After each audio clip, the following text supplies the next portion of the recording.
Hello, ladies and gentlemen. I am Jacob Bell here today with a review of SCW Halloween Manik 2015. And again, screw job. Let's talk about the pre-show first off. It was between Brian Urlacher and the Axis Powers as Albert Resker. Albert Resker and Gladiator. Resker and Gladiator won the match. Nothing. Our first match on the card featured hardcore title on the line against the Angry Video Game Nerd and Ghost Rider. This was a rematch of the Ghost Rider and AVGN. Rematch at Art of Anarchy. And the match ended when Angry Video Game never hit a swanton off the top of the ladder and pinned the Ghost Rider and won the match. I think that was a pretty good match and it's still gaining momentum. Our second match featured a 30-minute Iron Man. Now let's talk about this 30-minute Iron Man match between Jin Kazuma and Liu Kang. I believe the score was 4-3 Jin. Jin wins the match, but then randomly starts assaulting Liu Kang after the match. I don't get it. Now let's talk about this next match. The women's title match against Jill Valentine and Chun-Li. Since Chun-Li got 2 wins over Jill Valentine, you would imagine that she would be able to win this match. No. Despite the rest of B3 being taken out backstage, Jill Valentine still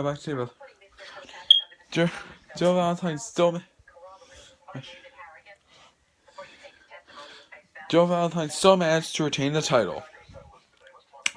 Now let's talk about one of our 3 main events for the evening. Look at the SCW Championship match between Hellboy and of course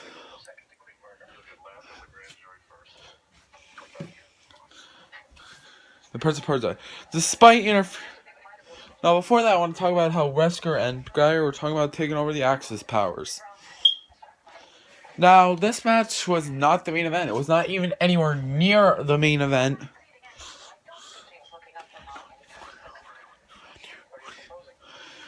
This was actually the third to last match of the evening.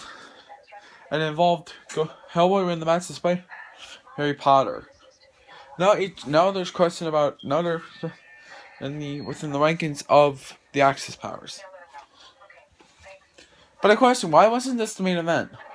It had a pretty good build up to it. Prince of Persia getting a world title shot after not being allowed to get a world title shot for 18 months because Elrog was champion for that whole time. But if I were to find a point on this,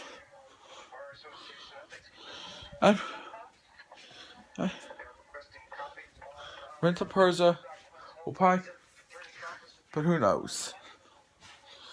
Now it's time to talk about this thing from...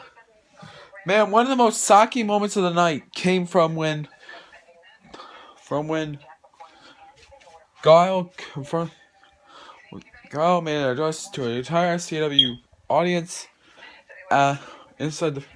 where this billionaire man, Bruce Wayne, came out and announced himself the new president and CEO of SCW. And that comes just as God was about to ban Superman for life from SCW. Rain reversed the decision and had Superman beat the living crap out of Guile. If there's any occasion of that, we could be seeing a rivalry coming up between Guile and Superman. Let's talk about this tag team title match between Mr. Clean and Jack Sparrow versus Homer Simpson and Spider-Man. And I'm so glad Homer and Spider-Man won the match. They deserved to win it. I mean, no one understands it. They deserved to win the match. Now Homer's the double champion. I don't know about it. Spider-Man and Homer might face off for the Legend title again. Who knows? And then comes the main event. The main event. Hell in a Cell. Alric versus the Joker. And I swear to God, they were throwing each other off the cell. They were leg dropping off the cell. Alric RKO'd.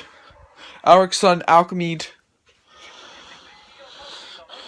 Joker through the cell. But then Robin comes out of all people and hits Alric with a Titan's Tower through the cell, allowing Joker to get a pinfall and win the match.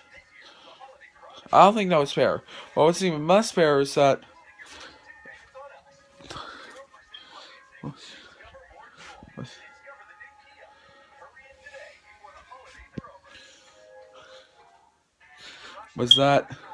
Robin would assault Alric after the match. Now this could actually be a precursor because Lone Star said this was probably Robin getting revenge for his buddy Green Lantern being forced to retire after losing to Alric due to injury, but who knows. So I think that was a pretty good SCAW Halloween Manik was. Though I wish it didn't have to end the way it did with Robin interfering in the match against Patina. But anyways, that does it for this review. If you want to see more, why not subscribe? See you next time. Bye bye.